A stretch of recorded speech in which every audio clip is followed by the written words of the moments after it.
السلام عليكم ورحمة الله وبركاته. مشاهدينا الكرام، أحبائنا في الله، أهلا وسهلا بحضراتكم.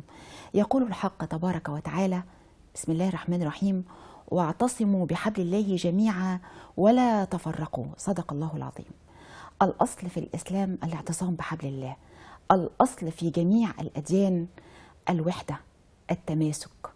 هذه الوحدة وهذا التماسك إنما القرآن أمرنا به ربنا سبحانه وتعالى من خلال العديد من الآيات، ونهى عن الفرقة، وكذلك الرسول عليه أفضل الصلاة والسلام. وده ليس من فراغ، ده لأن الاتحاد قوة.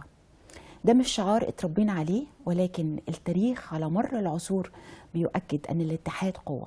أي دولة مهما بلغ عمرها ومهما بلغ طولها، أطول دولة إسلامية كانت الدولة العباسية، عندما تسلل إليها التفكك تسلل إليها الضعف، وبالتالي انهارت.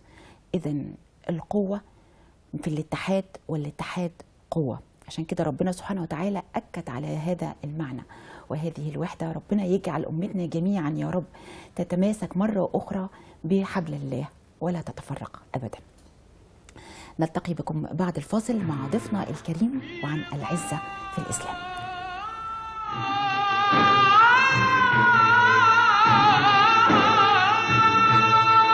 ونحيي ضيفنا الكريم اللي مشرفنا في الاستوديو، فضيلة الأستاذ الدكتور محمد عبد الرحمن موسى، أستاذ مقارنة الأديان بجامعة الأزهر. أهلا بحضرتك. أهلا وسهلا يا فندم. أهلا بحضرتك.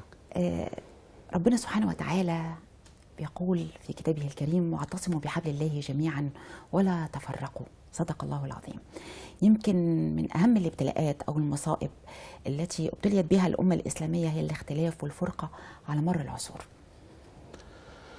بسم الله الرحمن الرحيم. الحمد لله والصلاة والسلام على سيدنا رسول الله وعلى آله وصحبه ومن اهتدى بهداه. الآية الكريمة: لو أن الأمة فطنت إليها وتبعت ما فيها من معان عظام لعلمت قدرتها واستشعرت قوتها، وامتدت القوة من الله تبارك وتعالى. الحق سبحانه وتعالى يقول: واعتصموا بحبل الله جميعا ولا تفرقوا واذكروا نعمة الله عليكم إذ كنتم أعداء فألف بين قلوبكم فأصبحتم بنعمته إخوانا. نعم. العرب قبل بعثة النبي محمد صلى الله عليه وسلم كانت قبائل متناثرة في الجزيرة العربية. كان آنذاك دولتان عظيمتان تحكم العالم وتسوده، هي دولة الفرس ودولة الروم كما نعلم في التاريخ. حينما كانتا هاتين الدولتين أو القوتين العظيمتين متماسكتين كانوا يحكمان العالم، وحينما دبت الفرقة إليهم تفتتت هاتين الدولتين، ثم قامت دولة الإسلام. قامت دولة الإسلام بوحدتها بتماسك أبنائها. لا أقول أنه لم تكن هناك فتن كما هي واقعة في عصرنا الحاضر، لا، لمن شاء أن يقرأ التاريخ. الجزيرة العربية كانت مفتتة، بل إن النبي صلى الله عليه وسلم حينما ذهب إلى المدينة المنورة إلى يثرب آنذاك كان فيها قوى متعددة. ماذا صنع حتى يجمع شتات هذه الأمة؟ عمل وثيقة، أو كانت تعد أول وثيقة في التاريخ الإنساني بمعناها الحقيقي، أو الميثاق الشرفي الذي يعد بحق ميثاق شرف للإنسانية، الذي جمع فيه بين الأوس والخزرج، بنو عمومة في وطن واحد، وكانت بينهما فرقة.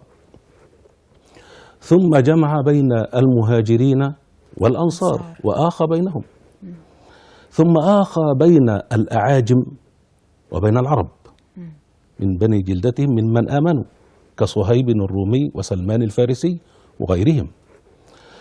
ثم عمل عهدا بينه وبين اليهود، يهود خيبر وبنو قينقاع وبنو النضير وبنو قريظة، على تناهي اختلافاتهم أيضا. فجمع رسول الله هذا الشتات كله في وثيقة واحدة، وأعطى لهم مواثيقهم، وأيضا إلى نصارى نجران. فكانت هذه الوثيقة بمثابة جمع لشتات الأمة العربية، لأن جميعهم كانوا عرب. ثم كانت دعوة الإسلام إلى الاعتصام بحبل الله لمن دخل في دين الله، ليس بعربي أو أعجمي، بل على السواء. كل من قال لا إله إلا الله عليه أن يدخل في هذا الاعتصام.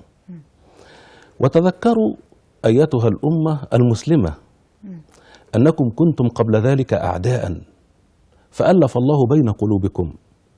حينما أقف لحظة عند هذا التاريخ الإنساني وأتأمل وجود أمة محمد صلى الله عليه وسلم في هذه الوحدة، ثم أنظر إلى الحاضر الآن من تشرذم الأمة وعودتها إلى سابق عهدها كالجاهلية الأولى،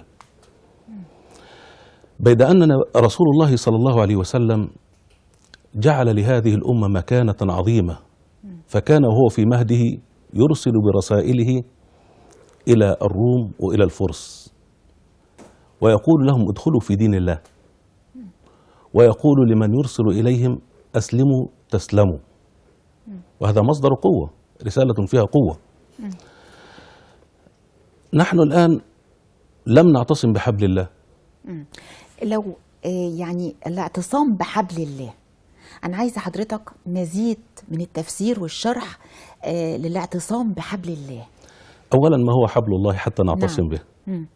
لأن ربما كثير ممن يسمعنا الآن لا يدري ما هو حبل الله، وهذه الطامة الكبرى. إذن ما هو حبل الله؟ قاله رسول الله صلى الله عليه وسلم: تركت فيكم ما إن تمسكتم به فلن تضلوا بعد أبدا، كتاب الله وسنتي. وقال: كتاب الله وحبل الله المتين، من تمسك به هدي إلى صراط الله المستقيم، ومن طلب الهدى في غيره أضله الله، ومن حكم به عدل. لنأخذ هذه الكلمات من حضرة النبي صلى الله عليه وسلم ونسترشد بها. إذا كنا أردنا أن إصلاحا اجتماعيا فعلينا ننظر إلى أي مصلح نأخذ عنه. حينما تكون هناك مشاكل اجتماعية متفاقمة نبحث عن النظريات الاجتماعية. إذا كانت هناك مشكلة اقتصادية نبحث النظريات الاقتصادية. مشكلة عضال في السياسة نبحث عن المخضرمين في السياسة. نعم. هكذا. والإسلام قد يعني نبراس لجميع هذه الفروع، جمع هذه الفروع كلها. فإذا ما جاءنا داع من دعاة الاشتراكية نقول له: نعم عندنا اشتراكية، ولكن اشتراكية تخالف اشتراكيتك. نعم. الاشتراكية عندك فيها خلل ولذلك تنهار. الرأسمالية عندك فيها خلل لأنها تنهار. أما إسلامنا فيه الاشتراكية والرأسمالية، وهذه النظم التي تقوم عليها المجتمعات. فإذا ما جئنا بدعوات لقيام الدول على ثبات وأساس متين، كانت قيام الدولة راسخ فيه رسوخ الجبال. وأما إن جئنا وأسسناها كالذي يبني على جرف هار فانهار به، فالمسألة تكون واضحة. هناك نظريات اقتصادية، هناك نظريات اجتماعية انهارت بأهلها، ولكن يأتي بعض المسلمين من يأخذ بهذه التجارب ليجرب في المسلمين تارة أخرى بعد فشلها عند أهلها. هل هذا من العقل؟ العقل أننا نأخذ من دين الله الذي يقول الله فيه: واعتصموا بحبل الله جميعا ولا تفرقوا. حبل الله هو كتاب الله. إن رأينا اختلافا فيما بيننا كمسلمين، ما المرجع؟ ما الحكم بيننا؟ هذا الكتاب، القرآن الكريم. القرآن الكريم. نعم. هو يفصل بيننا في المسائل الاختلافية. فمن لم يؤمن بحقيقة هذا القرآن فليس العيب في القرآن وإنما العيب فيه، فليرجع هو ليصلح ما به. فكم من مفكر بيننا يدعي أن القرآن سبب تخلف أمة محمد صلى الله عليه وسلم وأمة الإسلام. نستغفر الله العظيم. هذه دعاوى باطلة، ولا أقول أنها باطلة فحسب، وإنما أقول هي دعاوى مأجورة. مأجورة. نعم، مأجورة على الإسلام، من أجل الفرقة على الإسلام وعلى بلاد الإسلام وديار الإسلام. هذه حقيقة الأمر. نعم. لمن أراد أن يتضح المسألة. أما إن أردنا إصلاحا فعلينا أن نعود إلى كتاب الله الذي لم يتبدل ولم يتحرف. إنا نحن نزلنا الذكر وإنا له لحافظون. كتاب محفوظ من قبل الله تبارك وتعالى. فعلينا أن نراجع أنفسنا ولا أنتصر لمذهب أنا أؤمن به على كتاب الله. وهذا الخلل العقلي الذي وقع للأمة في هذا الزمان، هذا خلل عقلي وقع في أمة محمد صلى الله عليه وسلم، أننا صرنا ننتصر إلى مذاهب وتركنا أصل القرآن والإسلام. وهذه ربما مقدمات الآفة العظيمة. الناس تعتبر أن القرآن فقط العبادة ومنفصل تماما عن الحياة، مع أنه هو منهج لكل الحيوات. هذا كما قلت لحضرات المستمعين، هذا خلل فكري في عقل الأمة الآن. نعم. الصواب أن القرآن الكريم الذي قال فيه رب العالمين ما فرطنا في الكتاب من شيء. ومن أراد أن يسأل عن أي شيء في القرآن فليسأل، وفي القرآن الجواب. متى عرفت الإنسانية الذرة؟ القرآن عرفها قبل أم الإنسانية؟ من عرف مثقال الذرة؟ إذا كنا عرفنا الذرة، هل نحن علمنا المثقال الآن أم بعد لم نصل إليه؟ هذه المسائل الخطيرة الموجودة في القرآن الكريم. كل الآيات الكونية كلها ذكرت في القرآن قبل أن يكتشفها العلم ويؤكدها. هذا القرآن يعلم الإنسانية. الحبيب المصطفى صلى الله عليه وسلم لما نزل عليه القرآن الكريم وجاءت آيات تنهى عن فعل أمر، حينما تزوج زوجت السيدة زينب بنت جحش بعبد من عبيد رسول الله، بزيد بن حارثة، فلما قضى زيد منها وطرا زوجناكها.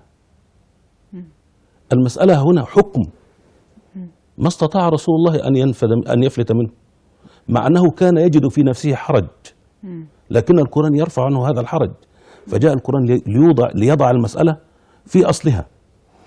بل إن أصحاب رسول الله اقتفوا هذا الأثر. وقف سيدنا عمر بن الخطاب الفاروق، فاروق هذه الأمة، على منبر رسول الله في خطبة، وإذا به أراد أن يصنع أمرا في الأمور الاجتماعية. فقامت امرأة وراجعت عمر في المسألة حينما أراد أن يحدد المهر، فردت عليه بالقرآن الكريم. فماذا قال عمر؟ قال أخطأ عمر وأصابت امرأة وهو أمير المؤمنين وخليفة رسول الله. من هنا كانت قيام الدولة، كان في عصر عمر الدولة الإسلامية تنتشر بقوة، لأن كان هناك اعتصام بحبل الله، اعتصام حقيقي وليس وهما، وليس شعارا كما نصنع نحن اليوم من أشياء وهمية. علينا أن نضع الأمور في نصابها. أردنا دولة قوية ونحن مسلمون، علينا أن نعتصم بحبل الله. يعني التاريخ أكبر شاهد على أن الاعتصام بحبل الله كان يجعل فيه استمرارية لأي دولة. الدولة العثمانية، الدولة العباسية. نعم. وبعدين يعني يمكن في تاريخنا المعاصر بنجد ما حدث مثلا في العراق، سنة شيعة أكراد، الفرقة هي التي كانت سببا في انهيار هذه الدولة وغيرها وغيرها. فعلينا الآن أن نتمسك بحبل الله جميعا. حينما أسمع هذه المصطلحات وأراها ممن يتحدثون على شاشات التلفاز في الدول العربية عموما، بل وفي القنوات التي تبث إلينا من خارج العالم العربي، وأرى من يغرس هذه الفتن، يغرسها ويجعلها أصلا من أصول هذه البلاد. ما علمت هذه الأمة، وكثير ممن يشاهدوننا الآن يعلمون ذلك، بل وهم يتساءلون متى ظهرت الشيعة. كنت حينما أناقش رسالة الدكتوراه فكانت في البهائية، وكانت هناك ضجة إعلامية للبهائية، ثم الناس يتساءلون ما هذا المذهب ومتى انتشر؟ متى علم كثير من الناس السنة والشيعة؟ وإني سائل من يفرق ويقول أن هذا شيعي وهذا سني؟ كم هو مذهب شيعي؟ الشيعة فيما بينهم ما يربو على 2 أو 43 فرقة، فهم فيما بينهم فرق. أما البلاد التي يعيش فيها الشيعة وهم الذين شايعوا الإمام علي هم محبون لآل البيت، منهم حق جماعة غلاة ويسموا بغلاة الشيعة، وربما منهم من تطرف عن الإسلام، لكن جل هؤلاء هم مسلمون. إذا كان هؤلاء يحملون كتاب الله ويقولون إنا نؤمن بهذا القرآن، ونحن أهل السنة نقول إنا نؤمن بهذا القرآن، أليس هذا داع لأن نتوحد؟ أكيد. على ما توحدت أوروبا والاختلافات والتنائي بين هذه الدول واللغات. يعني يمكن زي ما حضرتك تفضلت أن أوروبا هي عملت بوحدة الصف والاندماج، ونحن علينا المسلمين أن نعمل بهذا لأنه وجد في القرآن. الأوروبيون تعلموا من المسلمين حينما رأوا دولة الإسلام التي غاصت في أعماق أوروبا، الدولة العثمانية التي كانت تأخذ حماية على فرنسا، وكان ملك فرنسا يدفع ثمن حماية الخلافة الإسلامية لحماية دولته، ووصلت إلى ما وراء فرنسا. أطول دولة في التاريخ الإنساني الدولة العثمانية. حينما رأت أوروبا هذا الاتحاد، دولة كان لا يغيب عنها الشمس، بل لنا في عهد التابعين وفي عصر هارون الرشيد الخليفة الراشد، عهد الدولة العباسية، الذي يتقول عنه الناس كلاما كثير. أليس هو الذي كان يتكئ على أريكته في قصره وينادي السحابة في السماء ويقول لها اذهبي فأن أسقطت ماءك جاءني خراجك؟ هذا دليل على اتساع الدولة الإسلامية. كيف كان يقيم هارون الرشيد هذه الدولة؟ كان يحج إلى بيت الله عاما ويغزو في سبيل الله عاما. ماذا فعل المسلمون اليوم؟ عطلوا فريضة الجهاد، ثم جاء قوم آخرون، لا أقول من بني جلدتنا، وإنما هناك ممن غرر بهم ليحملوا فريضة الجهاد لكن على غير وجهها، لم تأتي على وجهها الحقيقي. لو أن المسلمون أقاموا فريضة الجهاد الحقة لحرروا بلادهم. أي بلد محتل على الأرض الآن؟ هل هناك سوى أرض العرب التي تحتل؟ ليس هناك إلا دولة فلسطين، هي الدولة الوحيدة المحتلة على الأرض الآن، وهي دولة إسلامية فيها أولى القبلتين للمسلمين. هذا أمر مقدس، هذا أمر ديني عند اعتقادات المسلمين. وحينما اجتمع زعماء العالم العربي الآن وأرادوا أن تقوم لهم قائمة، عملوا جيشا موحدا. هذا عمل بكتاب الله تبارك وتعالى الذي قال وأعدوا لهم ما استطعتم من قوة ومن رباط الخيل ترهبون به عدو الله وعدوكم. يعني يمكن توصيات المؤتمر يمكن فيه هو حضرتك جيش موحد عربي، يمكن بمشيئة الله يكون خير رادع لأي قوة تفكر أن تغزو أحد الدول العربية. الحروب لم تعد بوجهها القديم.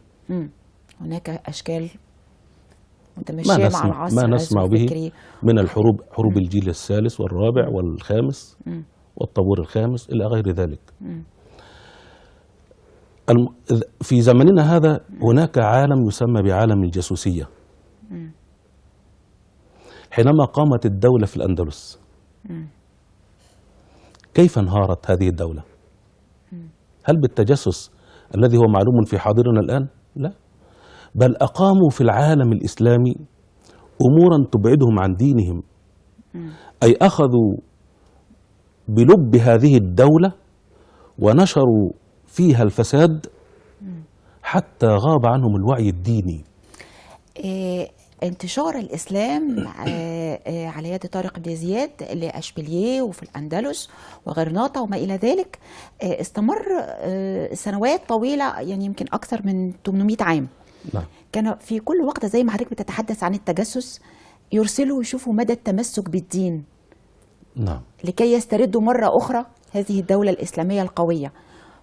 فعندما ابتعدوا عن الدين بعد فترات من التجسس زي ما حضرتك ذكرت، اكتشفوا أن الوقت الآن مناسب وحان الوقت لكي يستولوا مرة أخرى وتنتهي الدولة الإسلامية في أوروبا.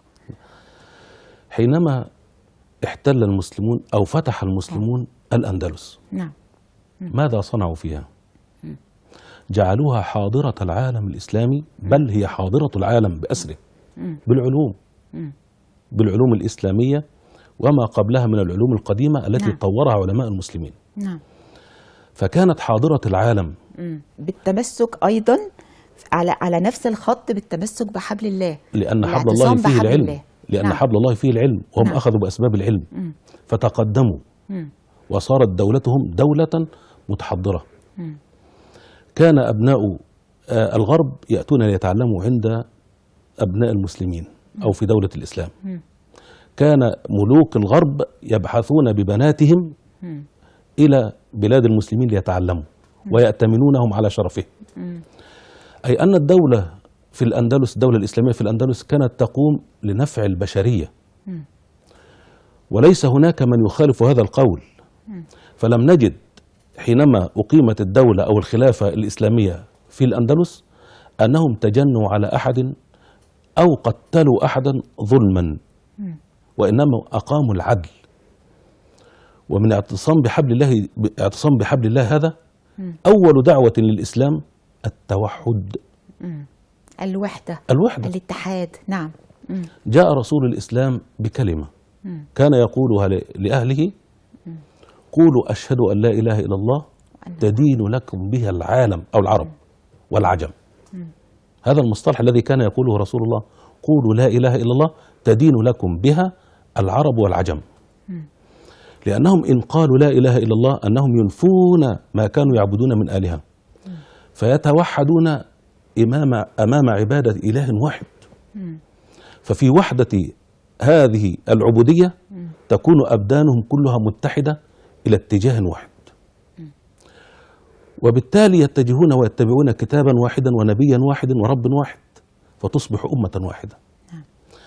ولقد حبى الله هذه الأمة بمواصفات لم تعطى لأمة في التاريخ لا من قبل ولا من بعد، حيث قال الله: وكذلك جعلناكم أمة وسطا. هل أمة محمد صلى الله عليه وسلم جاءت في أواسط الأمم أم آخر أمة؟ آخر أمة. إذا ما معنى كلمة وسط هنا؟ ما معنى كلمة وسط؟ وكذلك جعلناكم أمة وسطا لتكونوا شهداء على الناس ويكون الرسول عليكم شهيدا. صحيح أن جئنا آخر الأمم، لكن أين موقع هذه الأمة من الأرض؟ أليست أمة الإسلام تتوسط الكرة الأرضية؟ أكيد. مكة المكرمة وبيت الله المعمور وبيت الله الحرام الذي يوازي بيت الله المعمور أليس في منتصف الكرة الأرضية؟ ومن حولها البلدان الإسلامية، يعني في الموقع أيضا الموقع بل والشخصية الإنسانية. نعم.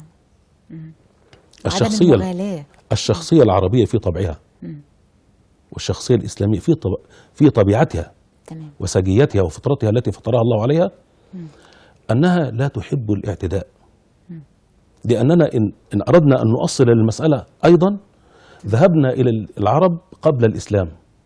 أليس من شيمهم أنهم كانوا كراما يقرون الضيف، ومن لاز بهم نصروه وإن كانوا لا يعلمونه؟ أليست هذه من شيمهم؟ أكيد. إذا غابت عنهم هذه الصفة بعد إسلامهم، مع أن الإسلام جاء ليعضد بعض هذه الصفات بل ويأمر بها، إذا غابت هذه الصفات الكريمة عن عالم المسلمين اليوم، فهل نكون نحن في تقدم أم في تأخر؟ تأخر أكيد.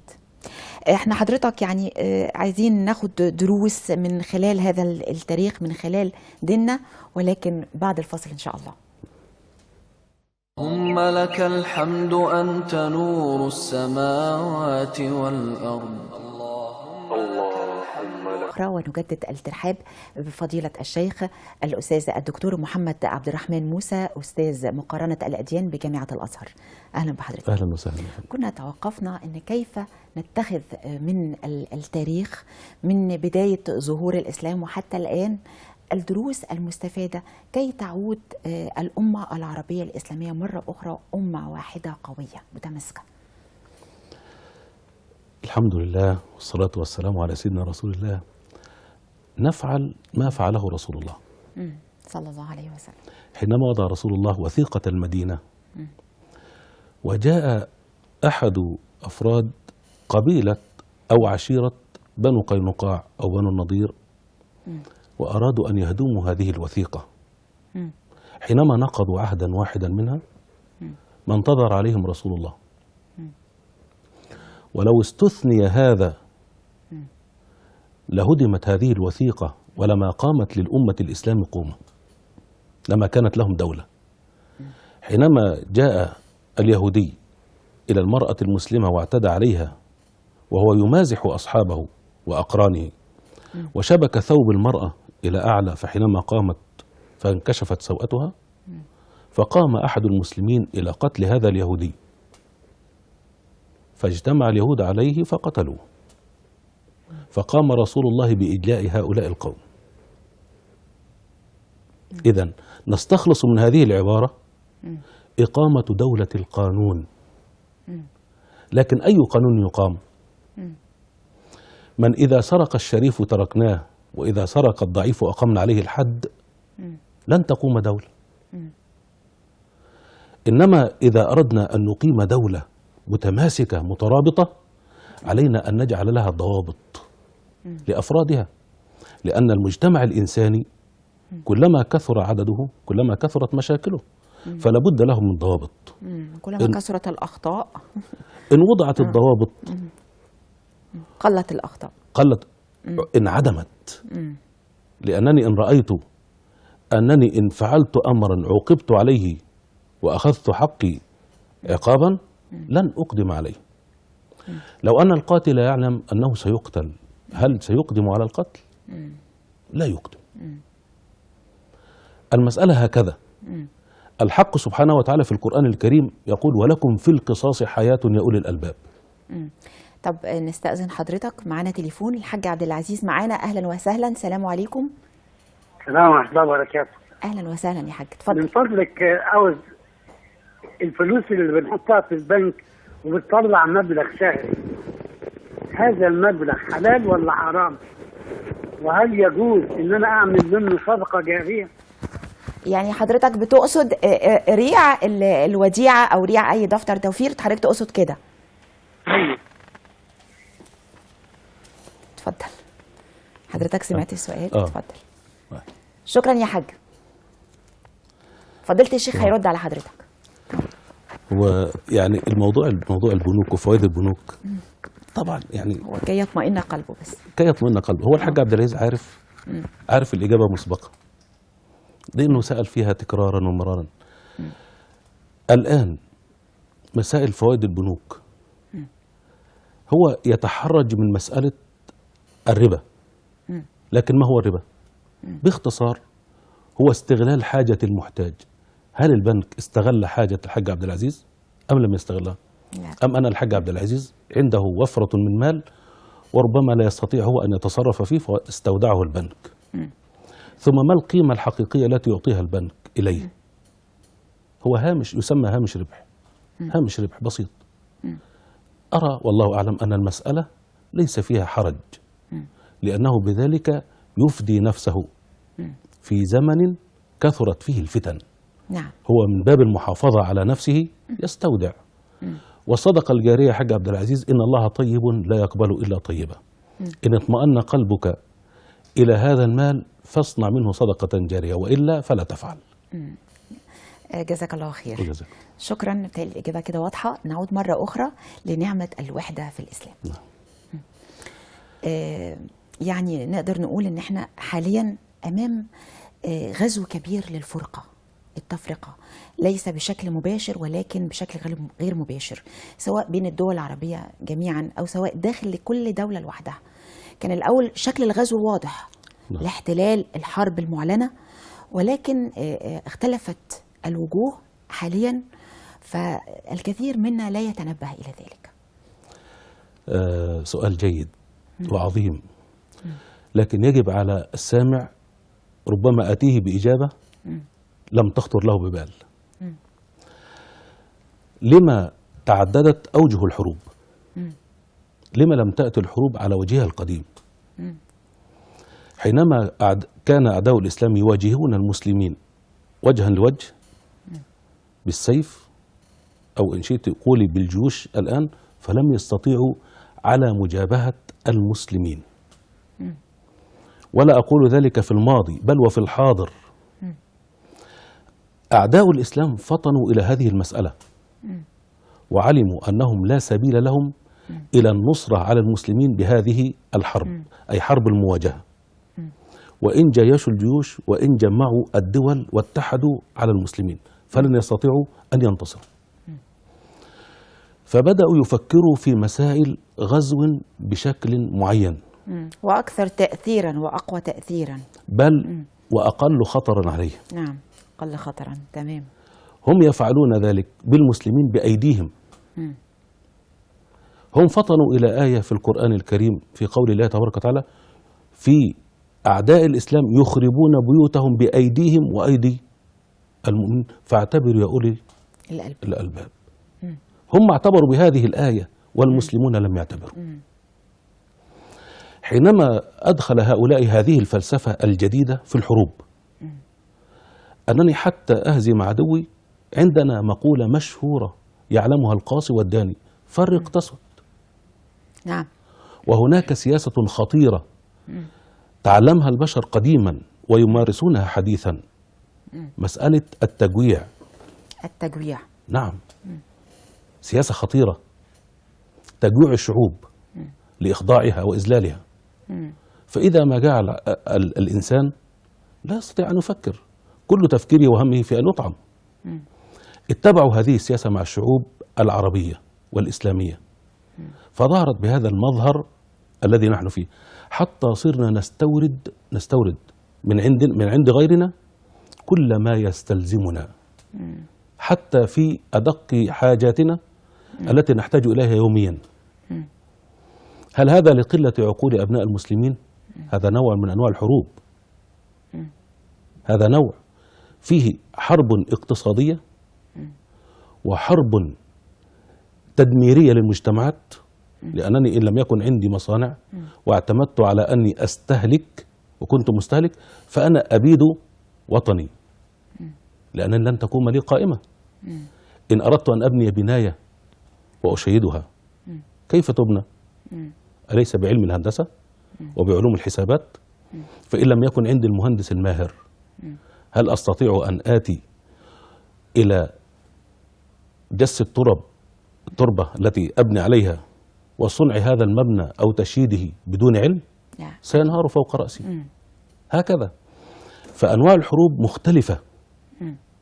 هناك حروب فكرية، هناك تيارات يأتي جماعة يقال لهم العلمانيون، ومسألة أخطر من العلمانية المسألة الماسونية العالمية،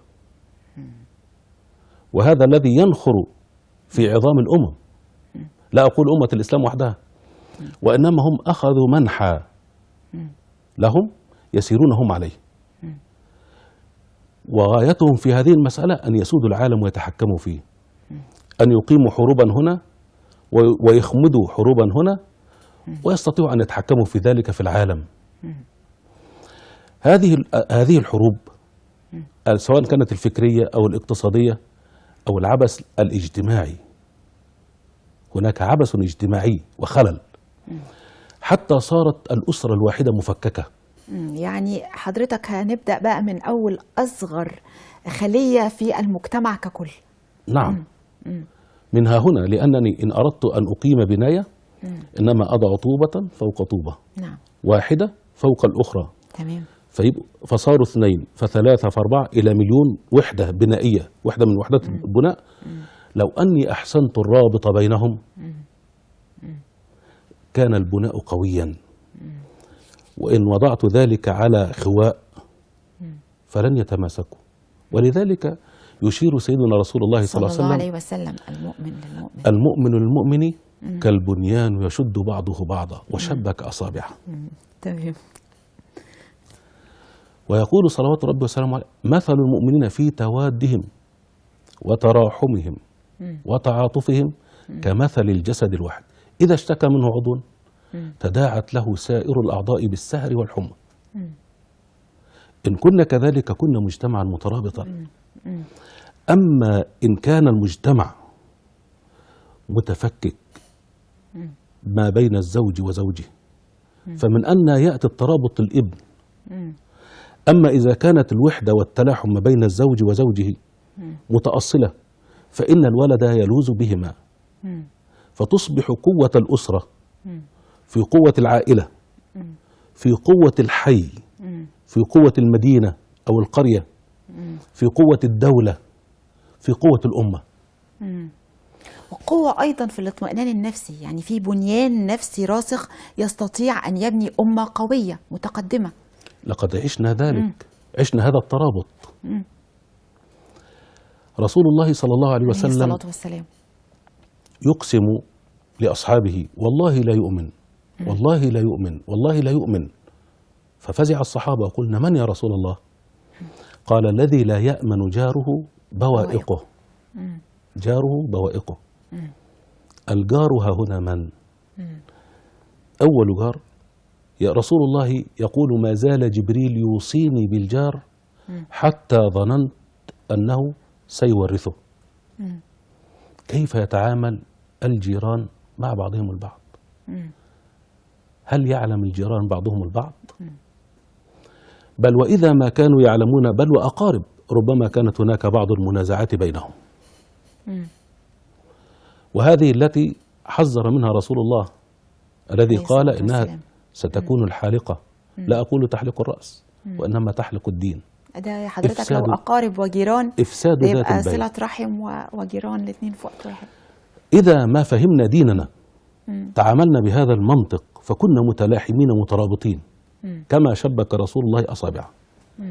إذا غابت عنا هذه الفلسفة وصار كل منا لنفسه، فهناك مقولة مشهورة: ما استحق الحياة من عاش لنفسه فقط. وحكمة تقول: من لم يشرب من بئر التجربة مات عطشانا في صحراء الجهل. مضى على هذه الأمة تجارب عدة لكننا نتناسى أو ننسى. إذا ما أخذتنا الحياة بغمارها وتركنا دنيانا وانشغلنا بجانب واحد منها فإننا لا نستحق هذه الحياة، وإنما علينا أن نأخذ الحياة بكل جوانبها. فكما أنه لي واجبات أو لي حقوق علي واجبات. ولذلك حينما ولي أمير المؤمنين عمر بن الخطاب في عهد الخليفة الأول سيدنا أبو بكر القضاء في المدينة، ظل عاما ثم قدم استقالته. لما يا عمر؟ لما تقدم الاستقالة؟ قال: حكمت في قوم عرفوا ما عليهم فأدوه وما لهم فأخذوه فلا يحتاجون أمثالي. لا يحتاجون إلى اللجوء للمحاكم، أمور المحاكم، اللجوء للقضاء. إذا أخذنا هذه القضية ثم طرحناها بيننا الآن ونظرنا إلى المحاكم عندنا، كنت أسمع إلى من يتناقشون في الدستور المصري إلى أنهم يريدون أن يضعوا كثيرا من المحاكم. إننا لا نحتاج كثيرا من محاكم، وإنما نحتاج إلى تفعيل القوانين. نحتاج إلى العمل بكتاب الله أولا كلنا، بالتالي لا نحتاج إلى إذا أردنا إصلاحا حقيقيا علينا أن ننفذ القانون، سواء أخذناه من كتاب الله أو قانونا وضعناه نحو ارتضيناه لأنفسنا. إن كنا نحن وضعنا رائع. دستورا وقانونا حياتيا لنا وارتضيناه وأقررنا بما فيه لأن فيه صلاحنا، سواء كان ذلك مستنبط من كتاب الله أو مستوحى منه أو أننا أخذناه بمقتضيات المستجدات في حياتنا، إذا طبقنا ذلك فستصلح الحياة، وإن لم نطبق ذلك فسدت الحياة. لأن رسول الله صلى الله عليه وسلم وضع لنا هذه القاعدة أيضا. قال حينما جاءت المرأة المخزومية التي سرقت وقالوا من يشفع لها؟ قالوا حب رسول الله وابن حبي أسامة، فجاء يشفع لها فقال له يا أسامة أتشفع في حد من حدود الله؟ وأيم الله لو أن فاطمة بنت محمد سرقت لقطع محمد يده. يدها أكيد. إذن ذلك الحديث يقوله نبينا صلى الله عليه وسلم ويقول إنما أهلك من كان قبلكم. فلسفة الحكم أنه إذا سرق فيهم الشريف تركوه، وإن سرق فيهم الضعيف أقاموا عليه الحد. فانهارت هذه الدول بما قاله لنا رسول الله صلى الله عليه وسلم. عليه الصلاة تكون الوحدة بالتطبيق، لأنني أعلم ما علي فأؤديه وما لي فآخذه ولا أنازع في أمر آخر. نعم، احنا قدامنا شيخنا 3 دقائق فقط، فاحنا عايزين نقول ان الوحدة اللي ربنا سبحانه وتعالى أمرنا بها ونهانا عن الفرقة في كثير من الآيات نعمة كبيرة، كيف نحافظ عليها ونتمسك بها في 3 دقائق؟ الوحدة حقيقة نعمة من نعم الله تبارك وتعالى لأنه الواحد. وما خلق الله سبحانه وتعالى من شيء في الكون إلا وجعله زوجين اثنين ليتفرد هو سبحانه وتعالى بوحدانيته. فأدق الكائنات وحيدة الخلية مكونة من زوجين ذكر وأنثى حتى تظل الوحدانية لله تبارك وتعالى. فإذا ما اتحدت الأمة ونالت هذا الشرف فإنها تنتسب إلى الله تبارك وتعالى، وإذا ما تفرقت فإنها بعدت عن منهج الله. الله تبارك وتعالى يقول سبحانه وتعالى وتعاونوا على البر والتقوى ولا تعاونوا على الإثم والعدوان. التعاون على البر والتقوى أن يعضد بعضنا بعضا، لا أن يمزق بعضنا بعضا. فإن فعلنا ذلك اتحدنا، لأنني إن أسدلت إليك معروفا كان ذلك بمثابة حب بيني وبينك. إذا ما تقارب الأخ وأخاه إنما بإسدال المعروف نصح له والأخذ على يديه. رسول الله يقول انصر أخاك ظالما أو مظلوما. قال يا رسول الله ننصره مظلوما، لكن كيف ننصره ظالما؟ قال ترده عن ظلمه فهذه نصرة له. نستأذن حضرتك، معنا تليفون سريع. الأستاذ محمود حلمي، أهلا وسهلا، السلام عليكم. وعليكم السلام ورحمة الله. ممكن بس حضرتك توطي التلفزيون، تخفض بس التلفزيون عشان حضرتك تسمعنا ونسمعك. اتفضل بسرعة عشان وقت البرنامج أوشك على الانتهاء. اتفضل حضرتك. أستاذ محمود حضرتك أيوة. معانا؟ أنا كنت عاوز أسأل. اتفضل فضيلة الشيخ مع حضرتك بسرعة. اتفضل. فضيلة الشيخ مع حضرتك. السلام عليكم. وعليكم السلام ورحمة الله وبركاته. كنت عاوز أسأل على حكاية العقيقة اللي بنعملها للمولود وكميتها قد إيه وتتوزع على مين، وفي دعاء الواحد بيقوله قبل ما يذبحها. شكرا لحضرتك يا أستاذ محمود، جزاك الله خير. فضيلة الشيخ هيرد على حضرتك، اتفضل بسرعة. العقيقة سنة من سنن رسول الله صلى الله عليه وسلم. يقول فيها الحبيب المصطفى المرء مرتهن بعقيقته. فعلى كل منا أن يعق عن نفسه حتى إن لم يكن عق عنه والديه. عن نفسه نعم. إن كان والده لم يعق عنه. والدعاء الذي يقال للمولود نقول بورك في الموهوب وشكرت الواهب ورزقت بره وبلغ رشده. وأما في حجم العقيقة فإن كان ذكرا فإننا نقضي له بشاتان، أو إن كانت بنتا تكون لها شاة واحدة. شاه. طب يعني حضرتك حاليا مش ممكن المقدرة مثلا مش لدرجة الشاه، ولا كله حسب مقدرته؟ يستطيع يعني أي حاجة يستطيع أن يؤجل، يستطيع أن يؤجل إلى أن يقتدر.